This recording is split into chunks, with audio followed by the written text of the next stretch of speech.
Welcome. Get comfortable, let your breathing slow, and prepare to drift into a world of possibility. Tonight, we're exploring the art of learning skills quickly, not through frantic effort, but through understanding. Let these ideas wash over you gently as you relax deeper and deeper. Our first discovery is about language, and it might surprise you. Total immersion can compress language learning dramatically. Polyglots, those remarkable people who speak many languages, often reach proficiency in just months rather than years. How is this possible? Well, when you surround yourself completely with a new language, living and breathing it every single day, your brain has no choice but to adapt. It's like being dropped into deep water. At first, it feels overwhelming, but soon you begin to float. You stop translating word by word in your head. Instead, you start to think in the new language itself. The brain is remarkably efficient when it has to be. Children do this naturally, of course. They don't study grammar rules or vocabulary lists. They simply absorb everything around them.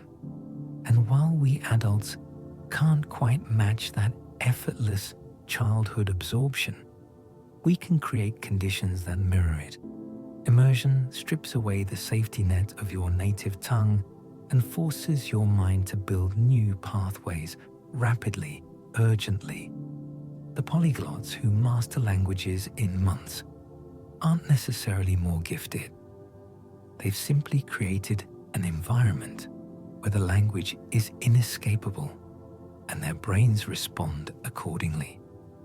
Let that thought settle as you sink a little deeper into relaxation. Now, imagine for a moment that you're learning to fly an airplane. You could read all the manuals in the world, memorize every instrument, every procedure, but the moment of truth comes when you're actually in the cockpit. And this brings us to something called the flight simulator tactic. Pilots use flight simulators to rehearse high-stakes scenarios safely, building real capability fast without the risk of actual danger. You can crash a simulated plane 100 times and walk away unharmed, but with lessons learned. This principle extends far beyond aviation. Whatever skill you're learning, you can create your own simulator, a safe space to fail, to experiment, to push boundaries without real-world consequences. Want to improve your public speaking? Record yourself, watch it back, critique it, do it again. Want to learn negotiation? Role-play difficult conversations with a friend. The beauty of the simulator is that failure becomes fuel rather than fear. Each mistake in your practice environment is just data, just feedback, just another repetition bringing you closer to mastery. And because the stakes are low, you can increase the intensity, tackle scenarios that would terrify you in real life. When the actual moment comes, when you step onto that real stage or into that real negotiation, your brain has already been there dozens of times before. The novelty is gone. The fear has been rehearsed away. You've built capability in safety, and now you carry it into the world. Breathe slowly and let this idea integrate. Here's something that sounds almost like magic. There's a technique called pegging, where you transform numbers into consonant sounds, and then those sounds into stories. With this method, people can memorize huge digit strings, numbers hundreds of digits long, with remarkable accuracy. How does it work? Each number from 0 to 9 corresponds to a specific consonant sound. Through practice, these associations become automatic. Then you combine these sounds into words, and those words into vivid, memorable stories or images. Suddenly, an abstract sequence like 7, 3, 2, 1 becomes a concrete scene you can visualize. Your brain is far better at remembering stories and images than it is at remembering raw numbers. We evolved to remember narratives, to remember faces and places and events. We didn't evolve to remember strings of digits. So the pegging system is really just a translation, converting information from a format your brain struggles with into a format it excels at. Memory champions use this technique to perform what seem like superhuman feats. But it's not superhuman at all. It's simply working with the brain's natural strengths rather than against them. And once you understand the principle, you can apply it to all sorts of learning. Whenever you encounter abstract, hard to remember information, ask yourself, how can I translate this into something vivid, something story-like, something my ancient brain already knows how to hold? Rest in this thought for a moment. Connected to this is another memory technique, one that feels playful and strange. Linking chains with bizarre images lets you memorize sequences instantly without taking a single note. The idea is simple but powerful. To remember a list of items in order, you create a story where each item connects to the next through an unusual, striking image. The more bizarre, the better. If you need to remember the sequence, apple, telephone, elephant, hammer, you might imagine an apple with a telephone growing out of it. And when you answer the telephone, an elephant's trunk reaches through the receiver, and the elephant is holding a hammer in its trunk. Absurd? Yes. Memorable? Absolutely. The strangeness is the point. Your brain glosses over the ordinary and expected, but it latches onto the weird, the impossible, the emotionally charged. This is why you can forget where you put your keys 10 minutes ago. But remember an embarrassing moment from 15 years past. Emotion and novelty create strong memory traces. So when you deliberately inject strangeness into what you're trying to learn, you're essentially hacking your own neurology. You're creating artificial emotional salience. And the beautiful thing is, with just a little practice, you can do this quickly, almost automatically. Your mind becomes a gallery of bizarre, interconnected scenes, and you can walk through that gallery anytime, pulling up exactly what you need. Let your mind wander through its own strange gallery as you relax even further. Now we shift into understanding something crucial. Fast learning isn't about talent, though it might look that way from the outside. Fast learning is engineered. It's built on strategies and systems, which brings us to meta-learning, studying how to learn the skill before you dive into learning the skill itself. This might seem counterintuitive. Shouldn't you just start doing the thing? Well, yes and no. A few hours spent understanding the landscape of a skill can save you months of inefficient practice. Meta-learning means asking questions. What are the core sub-skills that actually matter? How do experts in this field practice? What are the common pitfalls beginners fall into? What resources are considered the best, and why? By researching the skill itself, you choose better strategies from day one. You avoid the trap of practicing the wrong things or using outdated methods. Think of it like planning a journey. You could just start walking in a random direction and hope you eventually reach your destination. Or you could spend a little time looking at a map, understanding the terrain, choosing the best route. Meta-learning is map reading. It's strategic thinking applied to your own development. And the internet has made this easier than ever.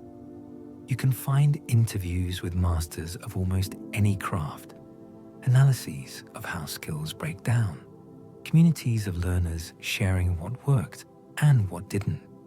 So before you begin, pause, investigate, understand the architecture of the skill.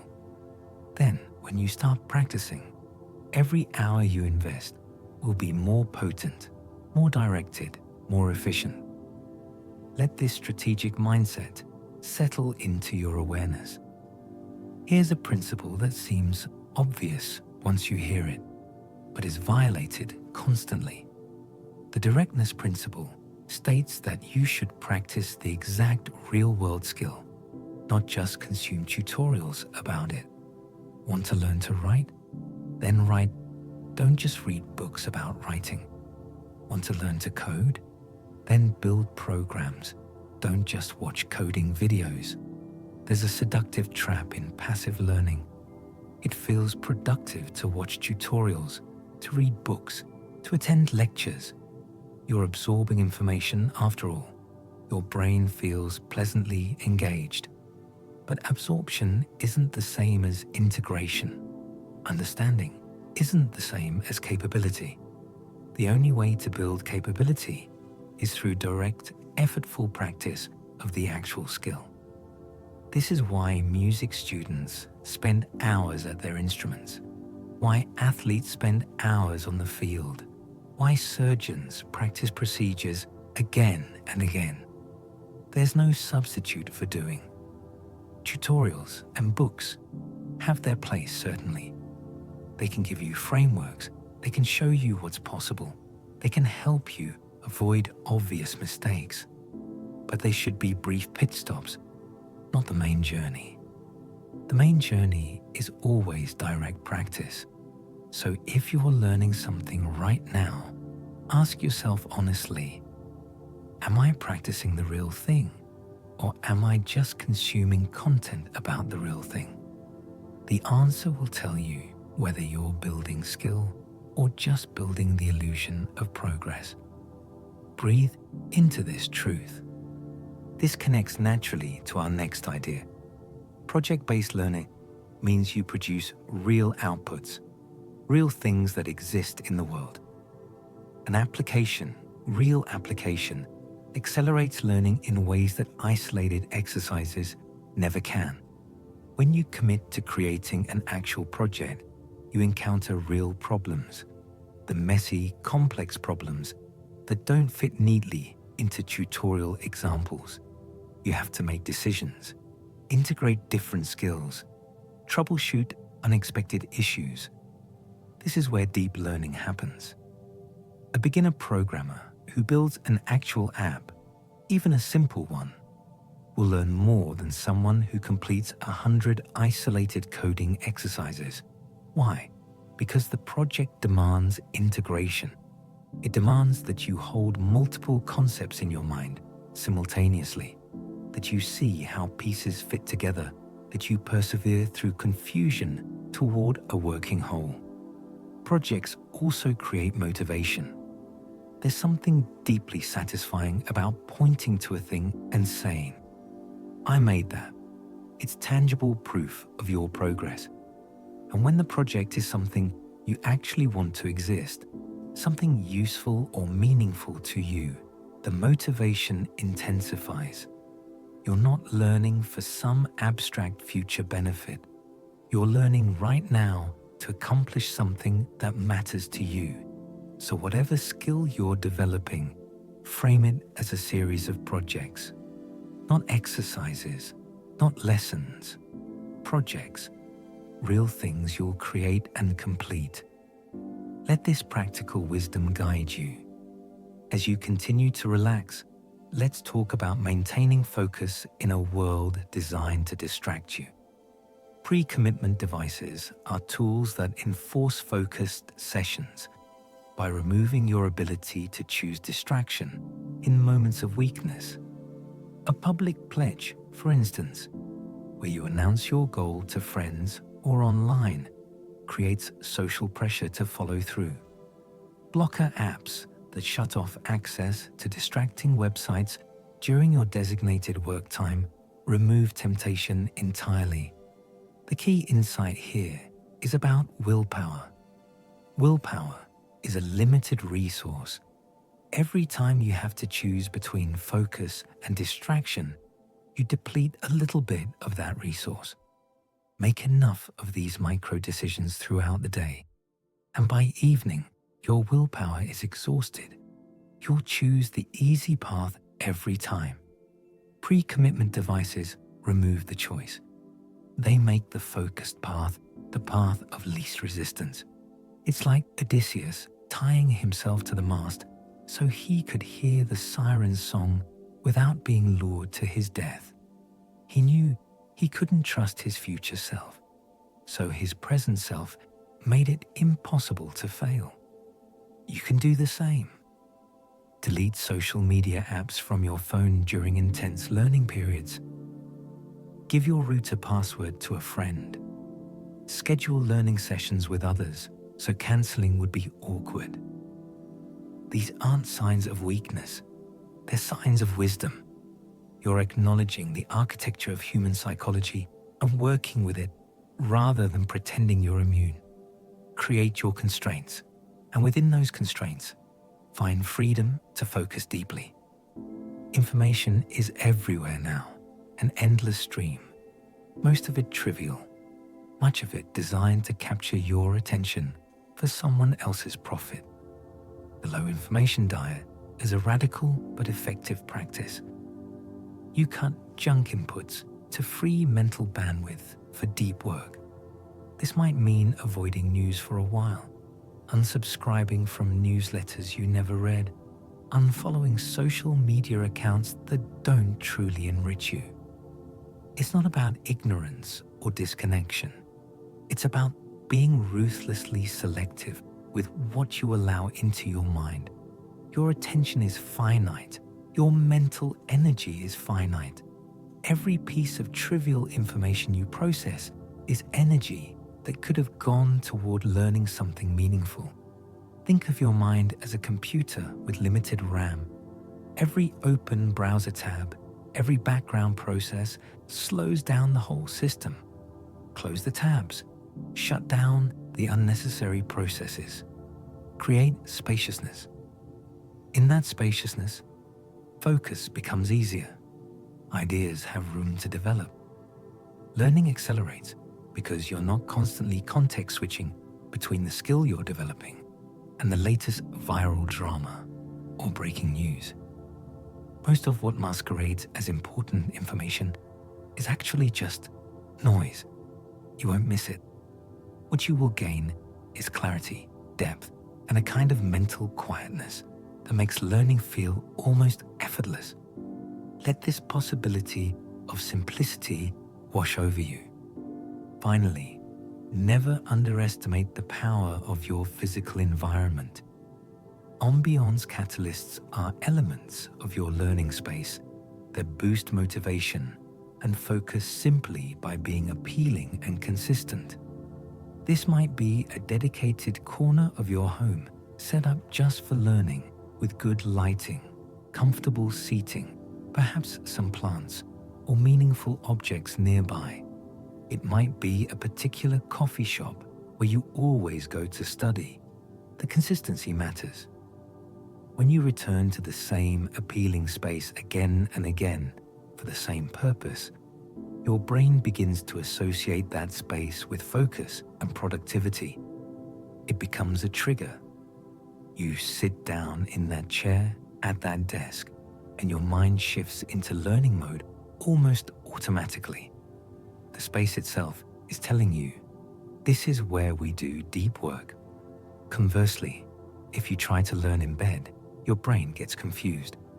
Bed is for sleep, but now it's also for learning. The signal gets muddy, so create separation. Make your learning environment distinct, pleasant, and consistent. Light a particular candle. Play a particular type of background sound. Arrange things in a way that feels intentional and calm. These small touches aren't frivolous. They're psychological architecture. They're building neural pathways that make focused learning easier to access. And when learning feels easier to access, you do it more often, and consistency is ultimately what transforms you. So tend to your space. Make it somewhere you want to be. Let it support your growth. Rest now in all these ideas. Let them settle. Let them become part of how you think about learning, about growth, about what's possible for you. As you drift towards sleep, know that learning quickly isn't mysterious. It's simply a matter of working with your mind rather than against it, of creating the right conditions, of practicing with intention. These aren't secrets. They're available to anyone willing to be thoughtful and deliberate. And now, they're available to you. Sleep well. Welcome back. Let your body settle into stillness. Your breathing slow and steady. We continue our journey through the landscape of accelerated learning, moving now into the heart of the matter, the practice loop that creates rapid improvement. Let these ideas guide you gently toward rest. There's a particular kind of practice that stands apart from all others. It's called deliberate practice, and it's the engine of expertise. Deliberate practice means you target your weaknesses with specific drills, and you get immediate feedback on your performance. This is faster, much faster than normal practice. Normal practice often means just doing the thing over and over, hoping you'll improve through repetition alone. You play the song again, you shoot more baskets, you write another paragraph, and yes, repetition helps, but it's inefficient. Deliberate practice is different. It's surgical. It requires that you first identify exactly what you're bad at, the specific sub-skill where you're weakest. Then you design a drill that isolates that weakness and forces you to confront it directly. And crucially, you need feedback. Fast, accurate feedback that tells you whether you're improving or still making the same mistakes. Without feedback, you can practice the wrong thing for years and ingrain bad habits so deeply they become nearly impossible to correct. Think of a musician learning a difficult passage. Deliberate practice doesn't mean playing the entire song repeatedly. It means isolating those three measures that keep tripping you up, slowing them down, practicing just those measures with intense focus, listening carefully to each note, adjusting, trying again, maybe recording yourself and listening back, maybe working with a teacher who can spot exactly where your finger placement is off. This targeted, feedback-rich practice can accomplish in 1 hour what unfocused practice might take 10 hours to achieve. The difference is awareness and precision. You're not just putting in time, you're putting in the right kind of attention. Let this focus, this precision, inform how you think about practice. Connected to this is the idea of using drills to isolate bottlenecks. In any complex skill, there's usually one thing, maybe two things, that are slowing you down more than anything else. These are your bottlenecks. Maybe you're learning a new language and your pronunciation is fine, your grammar is developing, but you just can't remember vocabulary. That's your bottleneck. Attack it. Create flashcards. Use spaced repetition apps. Immerse yourself in reading where you encounter new words in context. Don't spread your effort equally across everything. That's inefficient. Find the constraint, the limiting factor, and focus there. When you remove a bottleneck, everything flows better. Suddenly, the whole skill feels easier because you've eliminated the friction point. This requires honesty with yourself. It's tempting to practice what you're already good at because it feels satisfying. But growth doesn't live in comfort. Growth lives in the gap between where you are and where you want to be. So identify that gap, that specific weakness, and drill it relentlessly until it's no longer the thing holding you back. Then move to the next bottleneck. This is how you create rapid, cascading improvement. One constraint removed leads to new capability, which reveals the next constraint, which you then remove. It's a cycle, a spiral upward. Rest in the clarity of this approach. Feedback is everything, but not all feedback is equal. High-intensity feedback from a mentor or from recordings of yourself beats self-assessment for fast correction. When you're learning, your internal sense of how you're doing is often wildly inaccurate. You think you're pronouncing that word correctly. You think your form is good. You think your argument is persuasive. But you're biased. You can't see yourself from the outside. A skilled mentor can. They've walked this path before. They know what good looks like and can spot your errors instantly, often errors you didn't even know you were making. And if you don't have access to a mentor, technology offers alternatives. Record yourself. Video yourself giving that presentation.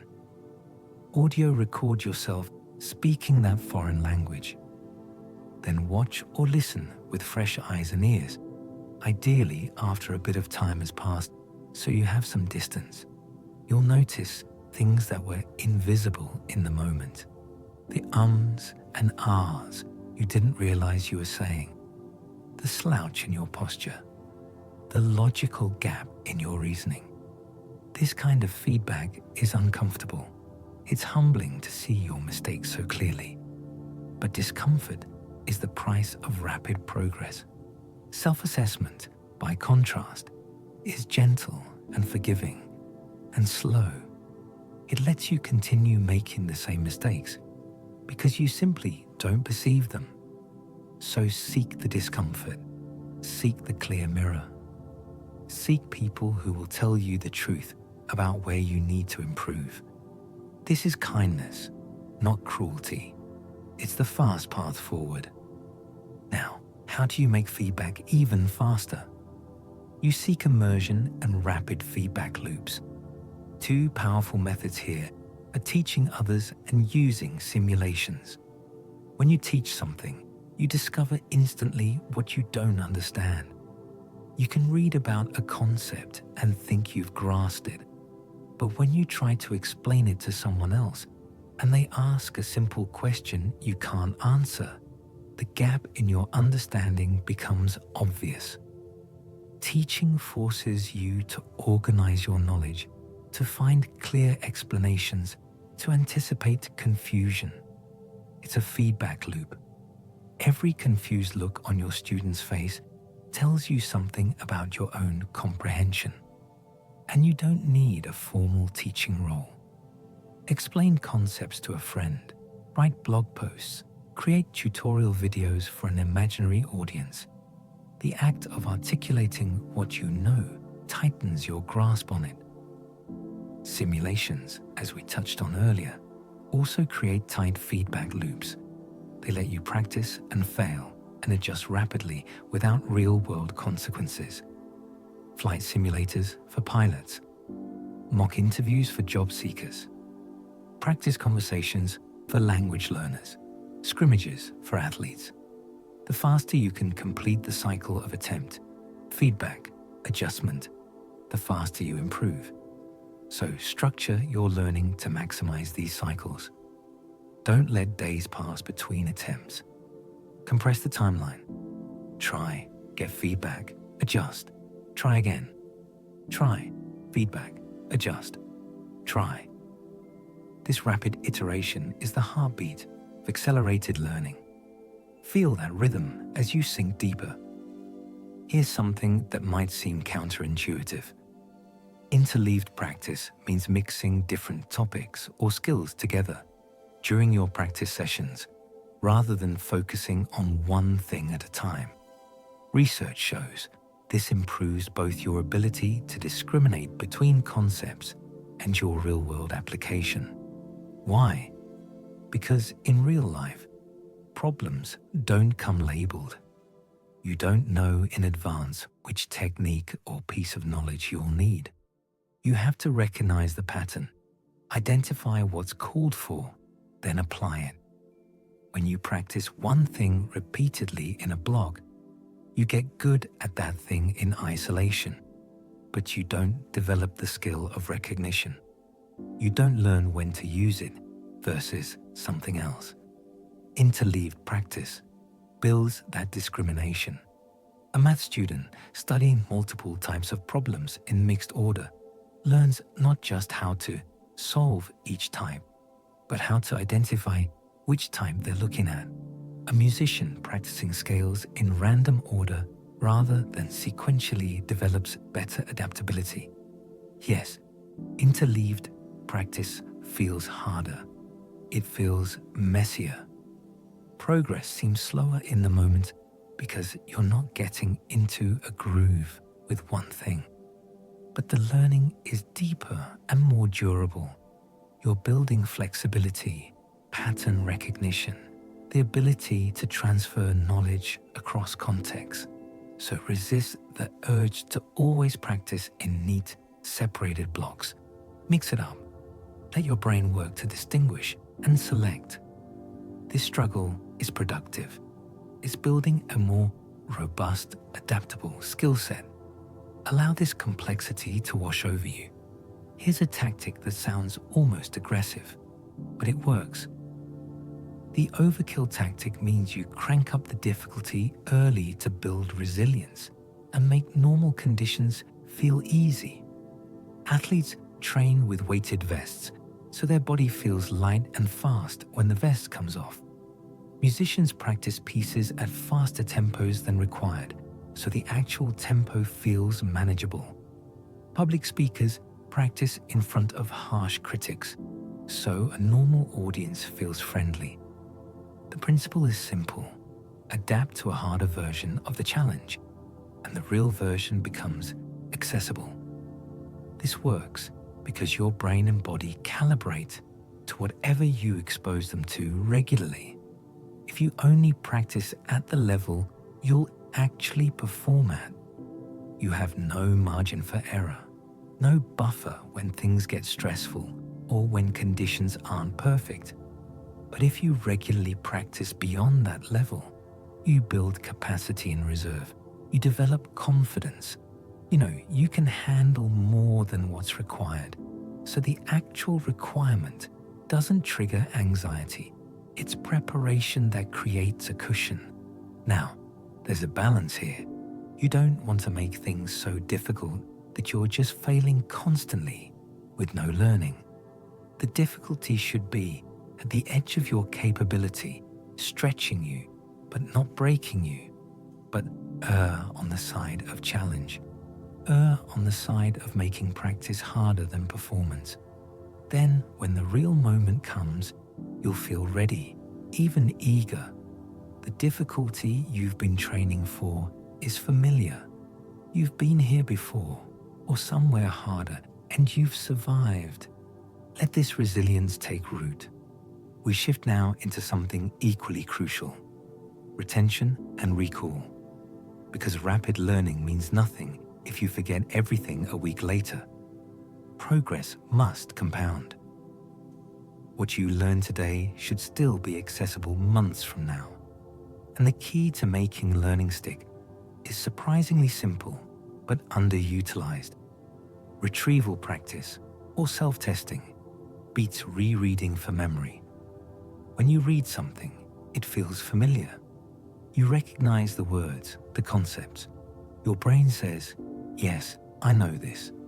But recognition is not the same as recall. Recall is harder. Recall means generating the information from memory without cues. And that effortful generation is what strengthens memory. Every time you retrieve something from memory, you make that memory more accessible in the future. It's like walking a path through tall grass. The first time is difficult, but each time you walk it again, the path becomes clearer, easier to find. Rereading is passive. It's walking alongside the path, not on it. Self-testing forces you onto the path. Close the book and ask yourself, what were the main ideas? Explain this concept out loud. Write a summary from memory. Do practice problems without looking at examples. This feels harder than rereading, and it is, but hard is good here. The difficulty is a sign that your brain is working, encoding, strengthening connections. Students who spend their study time testing themselves rather than reviewing notes consistently perform better. Not because they're smarter, but because they're using a more effective strategy. Let this guide your learning. Test yourself relentlessly. Building on retrieval practice is spaced repetition, one of the most powerful techniques for long-term retention. The idea is to review information at expanding intervals to strengthen memory over time. You learn something today. Review it tomorrow, then 3 days later, then a week later, then 2 weeks, then a month. Each time you successfully recall it, you push the next review further into the future. This spacing is crucial. When you review something too soon after learning it, it's still fresh in your mind, so the retrieval is easy. An easy retrieval doesn't strengthen memory much. But when you wait until you're just on the verge of forgetting, and then you successfully retrieve it, that's when the memory becomes significantly stronger. It's like exercise for your neurons. No challenge, no growth. Just enough challenge, maximum growth. Spaced repetition systems, apps like Anki, automate this process. They track what you know and schedule reviews at optimal intervals. But you can also do this manually. Keep a list of concepts you want to remember and schedule your own review sessions. The key is patience and consistency. You're not cramming. You're not trying to memorize everything in one intense session. You're planting seeds and watering them at regular intervals, trusting that over time, the knowledge will root deeply. This is how you build expertise that lasts years, not days. Breathe into the patience of this process. Finally, there's a powerful combination: overlearn and then space. Overlearning means you practice beyond the point of initial mastery. You can do the thing correctly, but you keep practicing anyway. Why? Because a continued practice after you get it moves the skill from conscious effort to automaticity. It becomes fluent, effortless. Think of tying your shoes. You overlearned that as a child. Now you don't think about it at all. Your hands just do it. For more complex skills, overlearning creates a foundation of automaticity that frees up mental resources for higher level thinking. A musician who has overlearned scales doesn't think about finger placement during a performance. They think about expression. A public speaker who has overlearned their opening doesn't worry about forgetting their words. They focus on connecting with the audience. So when you reach the point where you can do something correctly, don't stop. Keep going. Build fluency. Then, and this is crucial, space it. Use spaced repetition to maintain that skill over time, because even overlearned skills fade without occasional practice. Combine overlearning with spacing, and you create durable, automatic, long-lasting capability. This is how you ensure that what you learn today is still with you a year from now, 5 years from now. You're not just learning. You're installing new operating systems in your mind, upgrades that become permanent parts of how you function. Rest now in the knowledge that everything you commit to learning can become a lasting part of you. Sleep deeply, knowing these principles are working even as you rest. Welcome to this final stretch of our journey together. Your body is heavy now, relaxed, ready for sleep. Let these last ideas settle gently into your mind, completing the picture of what skillful learning truly means. Breathe slowly and let the words wash over you. Deep understanding is different from surface knowledge. Surface knowledge is fragile. You might remember facts for a test, then forget them days later. Deep understanding is durable. It integrates with everything else you know. It transfers to new situations. And one of the most elegant tools for building deep understanding is something called the Feynman technique, named after the brilliant physicist Richard Feynman.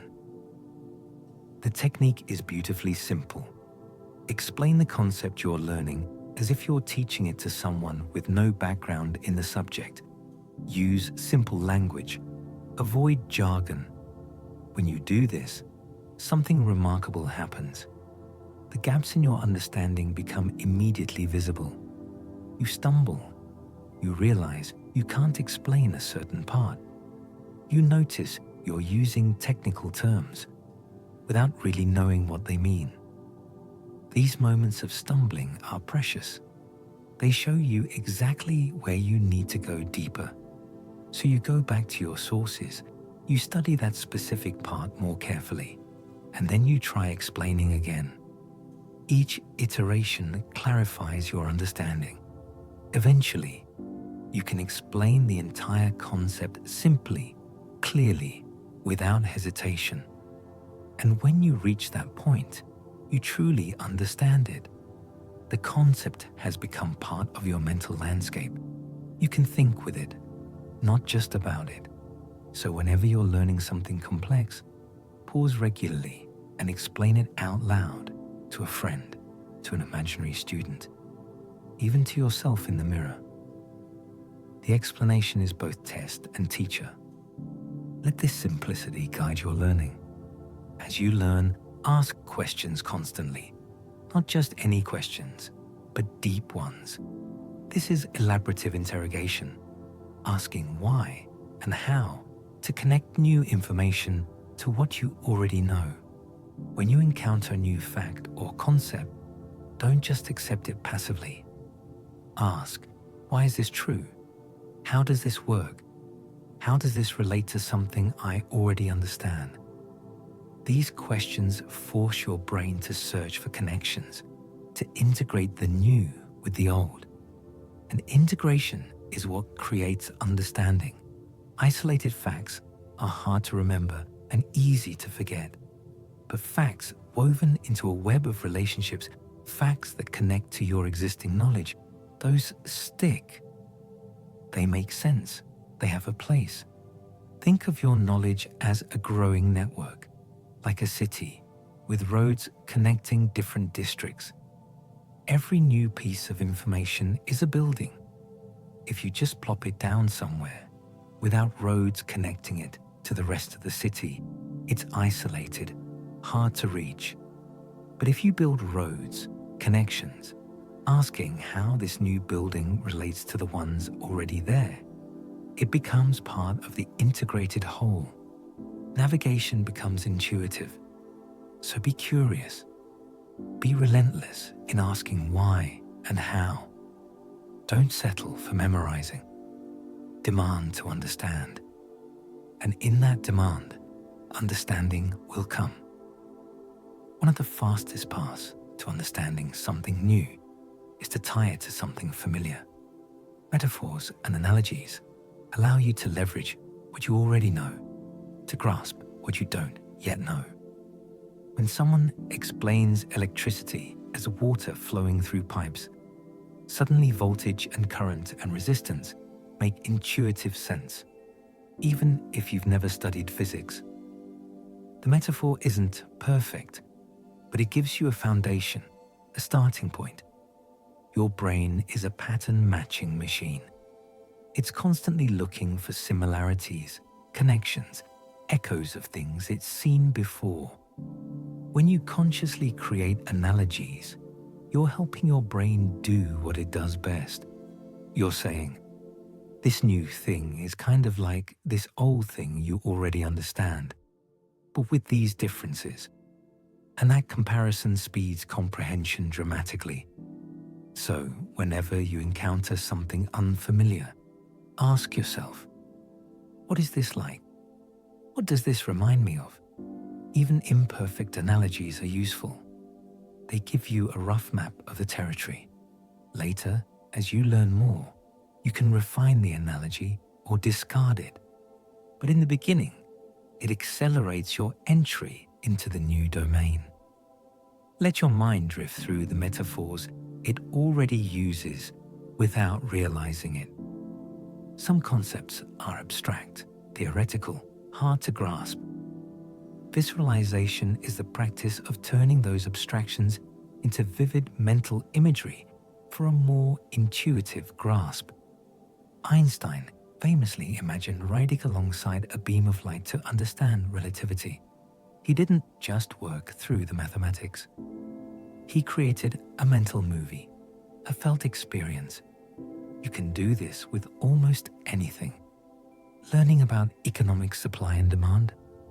Visualize a marketplace. See the crowds, the vendors, the products. Watch what happens when scarcity increases. Learning about cellular biology. Shrink yourself down and imagine walking through the cell, seeing the organelles like machinery in a factory. The more senses you involve, the more vivid the imagery, the deeper the learning. Abstract concepts become concrete experiences in your mind and your brain, which evolve to navigate physical environments and remember visual scenes, suddenly has something tangible to work with.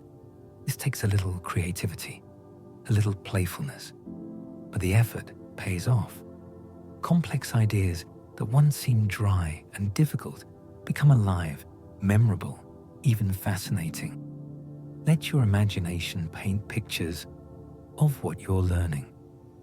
Our brains have multiple processing pathways, and you can strengthen learning by engaging more than one at a time.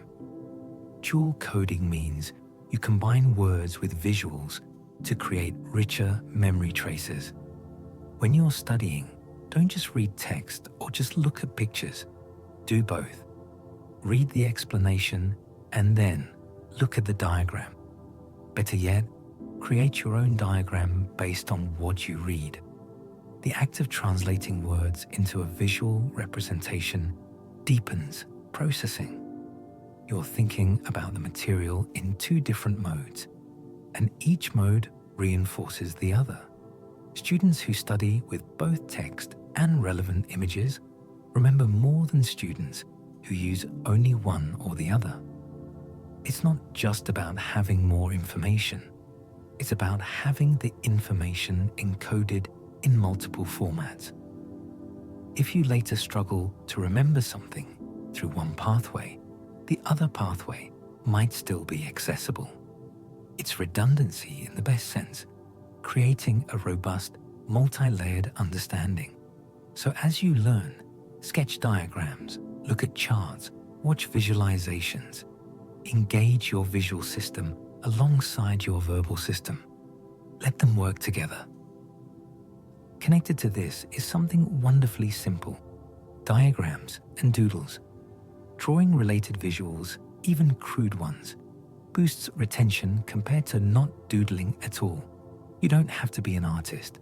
Stick figures and simple shapes work fine. The point isn't aesthetic quality. The point is engagement. When you doodle while learning, when you draw a rough sketch of the process being explained, or create a simple flowchart of the steps, you're actively processing. You're translating information from one form to another, which requires understanding. Passive listening or reading can let your mind wander, but drawing forces attention. Your hand is moving. Your visual system is engaged. Your spatial reasoning is activated. All of this creates a richer learning experience. So give yourself permission to draw in the margins, to sketch rough diagrams, to visually organize ideas even if no one else will ever see them. These doodles are thinking made visible.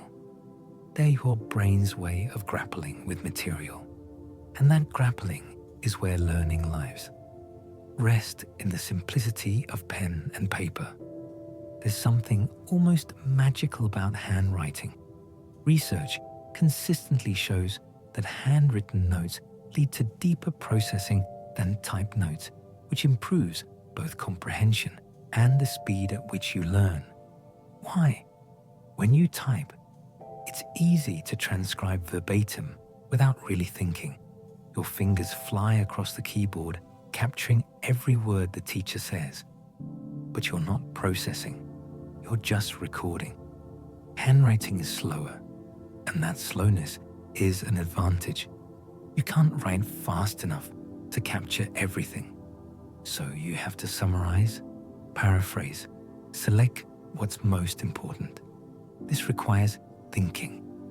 You have to engage with the material, decide what matters, put it in your own words. That cognitive effort is what creates learning. Additionally, the physical act of forming letters by hand engages motor memory and spatial processing in the ways that typing doesn't. The material becomes embodied. So if you're serious about learning something deeply, consider putting away the laptop and picking up a pen. Write your notes by hand. Write your summaries. Write your questions. The slower, more effortful process will feel less efficient in the moment, but the learning will be more durable, more internalized, quality over quantity, depth over breadth. Let the rhythm of handwriting slow you into deeper thought.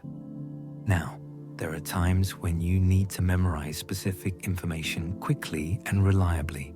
Lists, sequences, technical terms, steps in a process. For these moments, memory tools are invaluable. Mnemonics, which include techniques like memory palaces and acronyms, can speed recall for complex information dramatically. A memory palace, also called the method of loci, involves mentally placing pieces of information in specific locations within a familiar space, like your childhood home or your daily commute. Then to recall the information, you mentally walk through that space and pick up each item where you left it.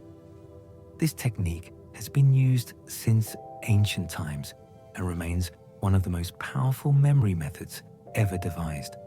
Acronyms are simpler, but also effective. Taking the first letter of each item in a list and forming a word or phrase makes the list far easier to remember. Every student who learned the order of operations in math using PEMDAS, or the colors of the rainbow using AROYGBIV, knows this. These tools aren't necessary for everything, and deep understanding is always preferable to mere memorization. But when you do need to memorize, these techniques are remarkably efficient.